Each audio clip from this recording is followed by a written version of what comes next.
Hi friends, it's Stephanie again with the long-awaited video I promised with some details regarding our trike setup.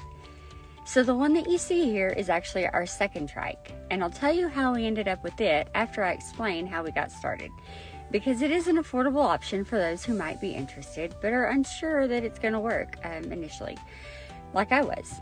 So I found our first electric trike on Marketplace, and it was in excellent condition. Originally purchased from Amazon, I paid $380 for it, and I ordered the front mount seat from Amazon as well.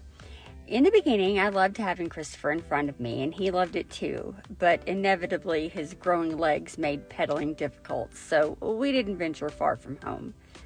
But it did give us the ability to get outside and explore the parks in our neighborhood without adding the expense of an entire second vehicle. And if I'm being honest, as I'm working on this video and looking back through my photos, I realized this trike saved my sanity.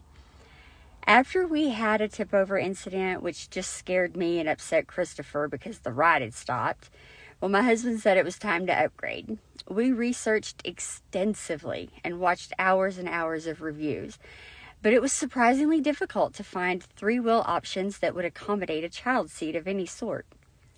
The few we found either had bad reviews or were astronomical in price. As you can see, there were several options in the $3,000 plus range, and even those didn't necessarily have great reviews.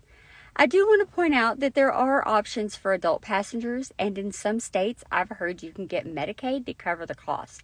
It's certainly something to look into if you have teenagers or adults who might enjoy cycling. It became glaringly obvious that the electric XP trike was the unbeatable winner in all the categories, except that the official statement from Electric is that their trikes are not passenger friendly. But for the price and quality, I knew that that was the right trike for us, and so we started to think outside the box. I utilized every search engine I could think of, and I found a short video on YouTube that was actually a compilation of two other videos where there was a seat put on the back of an XP trike, but the poster of that video had not responded to questions, and it was clear it wasn't their content, and I never found the original videos. We did order the seats in the video, but I didn't like how low he would have sat behind me. And so we kept looking for alternatives, and eventually I found a seat that is made for the cheaper style trikes like we had originally. We took a chance and ordered it, and thankfully we were able to have it mounted onto the electric XP trike. This is how we got here, enjoying all the time outside that we can. I can't tell you how overwhelmed with emotion reading some of your comments has made me. And if I'm being honest, this is all terrifying. I've been on the internet long enough to know how many bullies and crazy people there are out there. But I do feel really led to do this. And I just want to thank you all for your support and for being so kind.